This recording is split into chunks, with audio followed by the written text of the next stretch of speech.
Good afternoon and thanks for joining us on your Friday Tonic, the political update. The program where politics is discussed in its raw state. It was a major landmark in the legislative journey of the 9th National Assembly, as almost everyone commended the legislators for being on the same page with their constituents. INEC is truly independent in this regard, as the National Assembly says do what you think you can in the mode of transmission of election results, manual or electronic. The ball is in INEC's court now. And for the political parties, no option. They are to conduct their party primaries through direct process. Are they comfortable with this piece of legislation? That is why I invited the chairman of the Inter-Party Advisory Council to speak for the political parties. The countdown to the Anambra governorship election is still on, and the Inspector General of Police is also counting on his men in Anambra State. Are the personnel really prepared for this? We will hear from the PPRO of Anambra State Police Command, DSP Kenga, in the course of the program, just as some bigwigs are changing their clubs in Anambra State ahead of the election. My name is Mie Ogede. Discussion segments.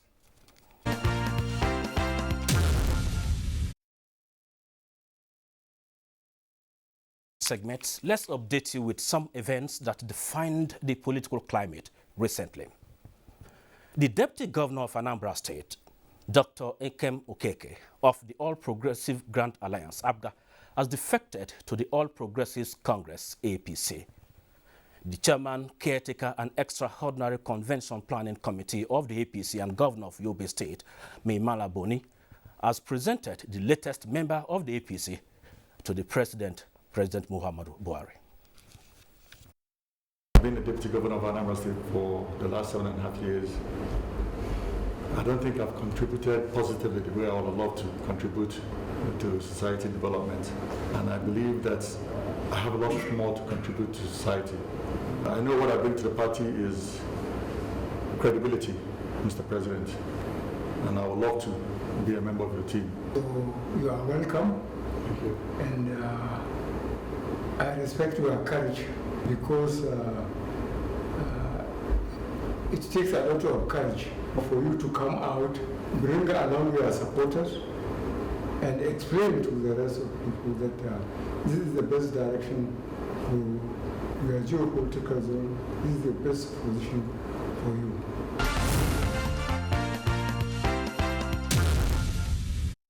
Similarly, the defection of major actors in Anambra State, according to the Minister of Labour and Employment, Chris Ngige, should not just be seen as mere cross-carpeting for personal gains, but signs that the people are gradually realizing the importance of aligning with government at the center. He stated this when he played host to the Deputy Governor of Anambra State, Dr. Nkem Okeke, who left the ABGA a few days ago to team up with the All Progressives Congress, APC. No, he's a progressive, but he was in the hand of all those elements who are practicing, how do I say it now, provincial politics. Today he has decided to join the national politics. Mr. President, I received him. I'm receiving him today in my office, and we'll all go home to talk to Anambra people.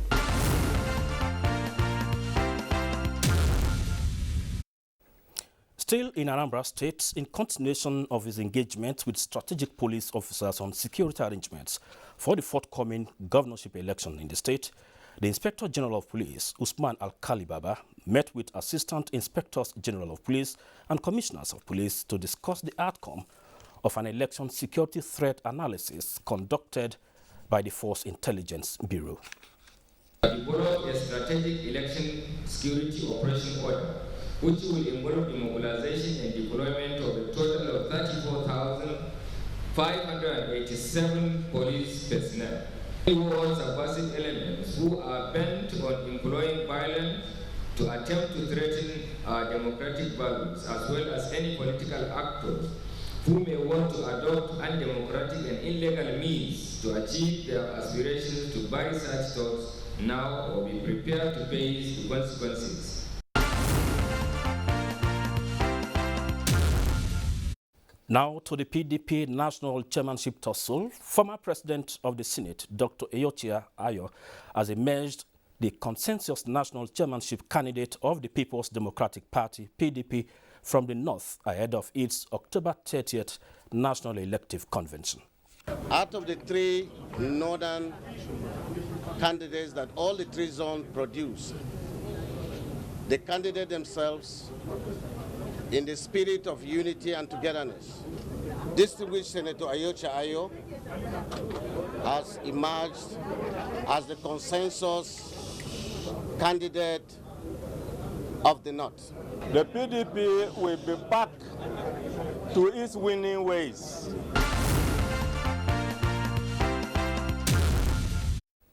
And chieftains and support groups of the All Progressives Congress have commended the efforts of the party leaders that resulted to the peaceful conduct of APC congresses so far held across the country.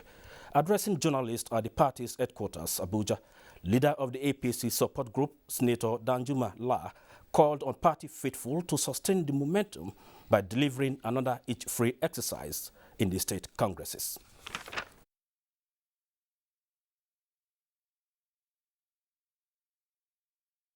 At this juncture, it is pertinent to state that for the APC, the party shall triumph in 2023 at all levels, from the State House of Assembly election to the presidency.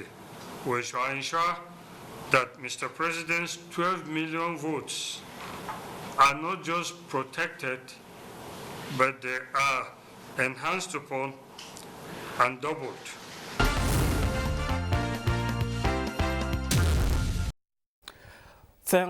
I think you have been updated with the latest events that shaped the political climate recently. But now we discuss the e-transmission of election results and that of direct primaries for political parties, as passed by the National Assembly, though waiting for presidential assent. So joining me in the studio is the National Chairman of Inter-Party Advisory Council, Dr. Leonard Nzema. Welcome to Political Update. Yeah, thanks for having me on the program once more. I know very well you are one of those advocates who really appeal to the National Assembly to reconsider the earlier stand by adopting the e-transmission and that of voting. And finally, they have given INEC the prerogative to decide either to use manual or that of electronic in the transmission of results. How did you receive that news? I think this is the best news that's happened to political parties and the political ecosystem in recent time. I also want to commend Nigerians from all walks of life, especially the civil society organizations, the political parties. All stakeholders are putting their best leg to ensure that this can come to fruition. But let me also commend INEC for the steady progress they recorded so far. You recall that last week, Wednesday, we had an extra emergency consultative meeting in INEC. And one of our deepest concerns, which as the leader of political parties in Nigeria made them, I said they should not be discouraged on account of the political quibblings that is going on at the National Assembly. But they should be much more hopeful that at the end of the day, the electronic transmission of results will come to stay. And, you know, we're prophetic about it at the end of the day. Few days after that particular meeting, it came to pass.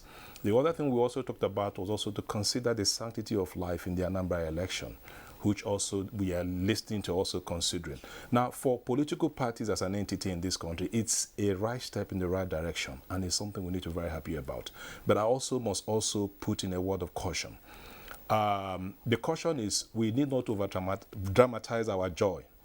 We need to be very cautious because we're seeing what is happening. You brought out one good, the next time you also put it backward. We'll discuss that when we get to direct primaries. In a whole lot of things, I think the best way to go for us basically is that INEC should, not even optional, mandatory, should go ahead and use the electronic transmission of results. That's the way to go. No, but the issue of network coverage, connectivity is a major one. And the senators know some that were against the position of e-transmission earlier, their fears were that some of their communities, the senatorial districts where they represent, some of those communities don't have internet service at all. They can't even make phone calls. So do you think INEC should apply both electronic and manual, or just go, because it may not be feasible in some areas? Well, let me give you a clear example. You're on this studio, right, and you're communicating with the audiences across. Once your director or your producer gives you the go-ahead to do what you are doing, your job is basically to do it in the best way you can do it. And that's exactly what you're doing now. Now, we should leave that to INEC. INEC has the capacity to do that. If they decide to go both ways, it's left for them. But what we're saying is this. NCC or National Assembly should not infringe or encroach on the work or activities of INEC. Now, it's a very simple thing. We had a situation during during the reign of Boko Haram, when the Jonathan government needed to take measures to stop them, and we had election. 3 months, a very reputable Nigerian general went into the field and cleared the whole thing up. This time, if the areas where you have signal that are very weak, the NCC know what to do. INEC know what to do also to aggregate, find administrative ways to pull people to a certain place. It's not a big deal. It will be done by them, and it's a very neat thing to be done. I don't think that's a problem. I don't think it's a challenge at all. Then let's come to your area of primary concern. That is political parties. Yes. Direct primary is as expensive as conducting the governorship election, for instance, at the state level. Yes. And we know the financial strength of most of those political parties in Nigeria. And we know even indirect is expensive, but sometimes comparatively it's not as expensive as that of the direct primaries. But how do you see this? Do you think the political parties are financially strong enough to go for that?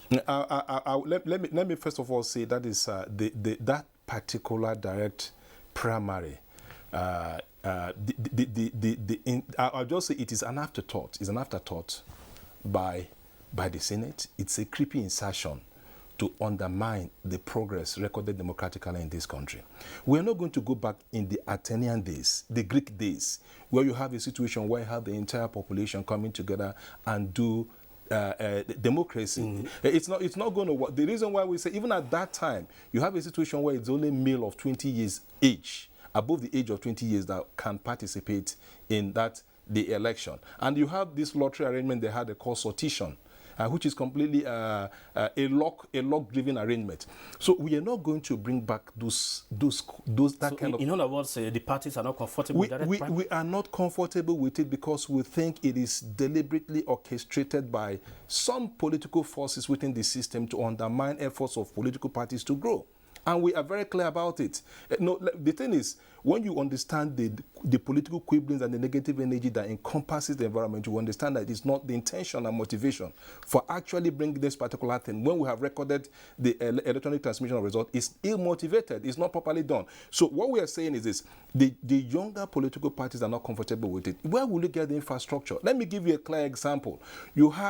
When you're going to do that, you're going to consider first. We have registered voters in this country. You have over 80 million as at the last count before the current online registration. Now, you also have, when you look at the actual voters itself, the actual voters is less than that 80 million. You have less than 40 million in all. Now you're looking at that. You're also looking at members that are registered in political parties all across the federation. Now, if you look at the last election, they were just 38.3 million or thereabout. The 2019 is about 32 point something million as well. Now you find that number. Now, if we're going to use as a basis of conducting direct primaries, you can see the huge number we're going to have. But from your analysis, don't you think this direct primary will not make the political parties more stronger? Well, with better structures. The justification for this is it will make the political parties stronger. But if you're talking about political parties stronger, are the parties funded? With what we have seen so far, it's only 0.02% of actual members of political parties actually pay dues. And in that sense, the parties do not have the resources.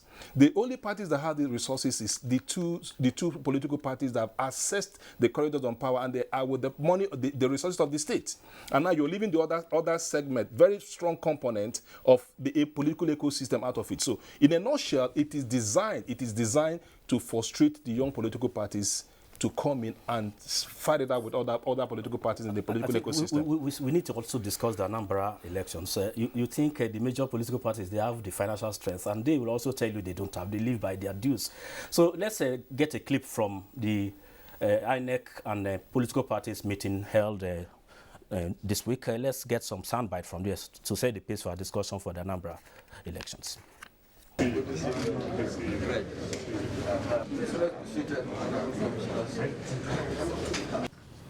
wish to appeal to all political parties and candidates not to exacerbate the feeling of insecurity in Anambra State through unguarded utterances and actions.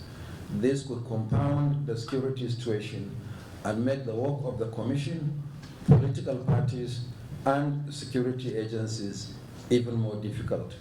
It may also lead to voter apathy. This moment calls for statesmanship and maturity. It is remarkable that it be restated that these inimical distractions are perpetrated by non-state actors and criminal elements, and not specifically political party candidates or its members. In this regard, we have directed some parties which will receive reports on to do a deep dive and profile their members in Anambra State and some states in the southeast, with a view for them to keep their houses in order.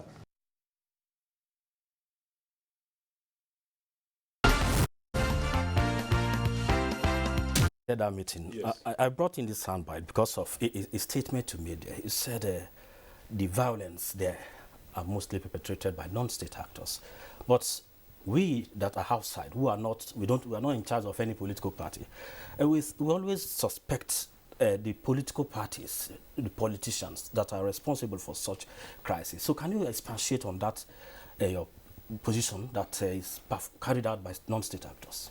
You understand the definition of non-state actors, those who are not within the confines of government or drive government activities and all that, or who are auxiliary related to government actions and activities.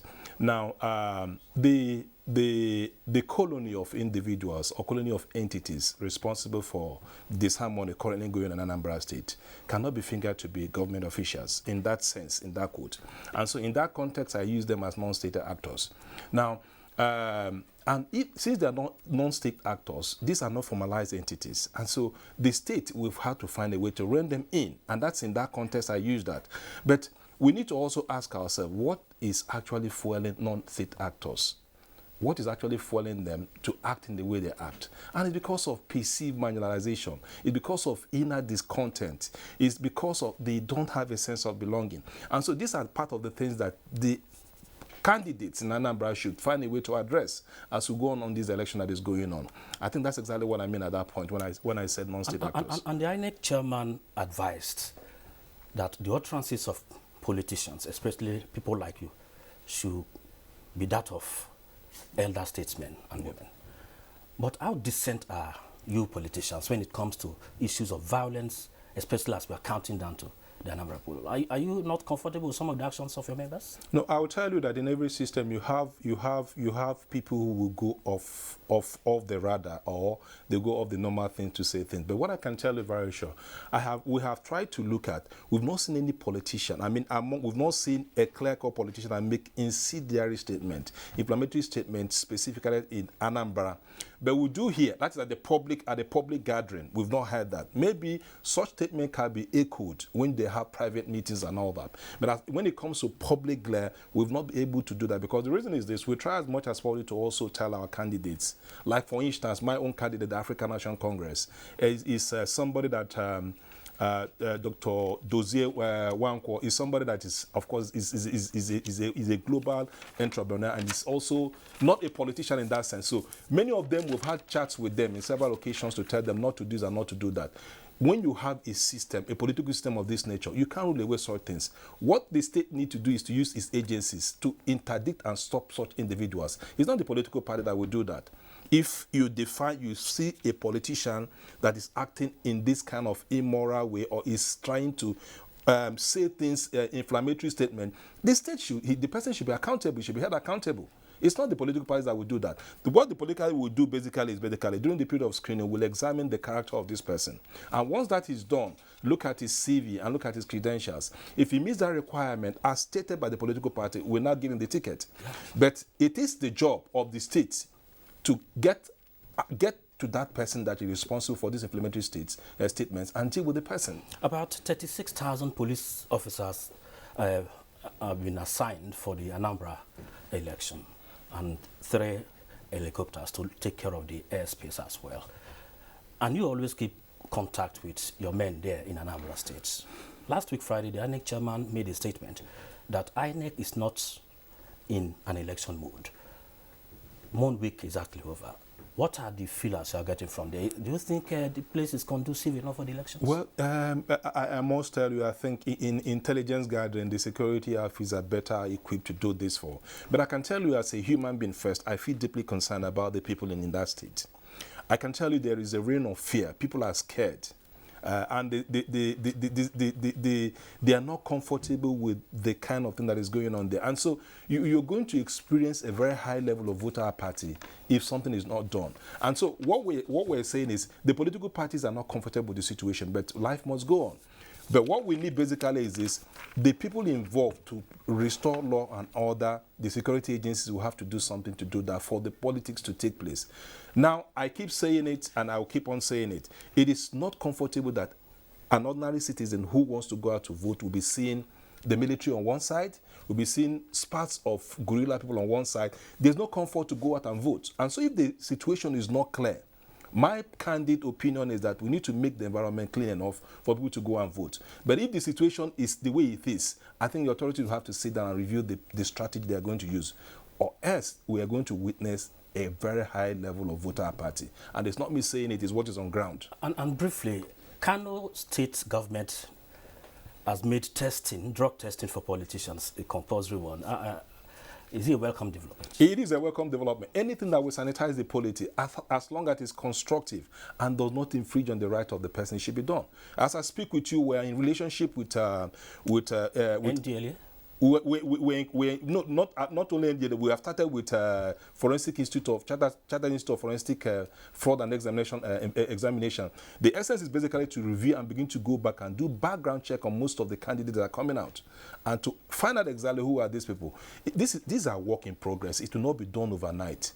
It is a system that was riddled with so many crises, so many things. But what we're doing is gradually and step by step, we're able to get this in right. But if you think we're getting the whole at the same time, it's not going to work. I think that's another commendation. The Kano effort is a good example, and we should commend them for that. Because at times when you see some individuals, the way they talk and the way they conduct themselves, you ask what is actually leading them to do what they're doing. Thank you very much. Time is not on our side. You know, when we are talking with politicians, 30 minutes like 30 seconds, because people have enough to tell us.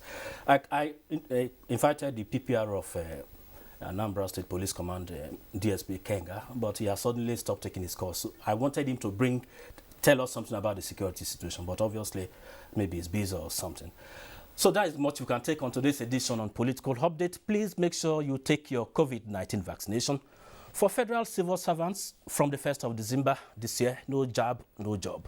While politicians in Kano, no drug test, no elective position. That is the show for today. Do join us again Tuesday next week for another captivating edition. God's willing. Thanks.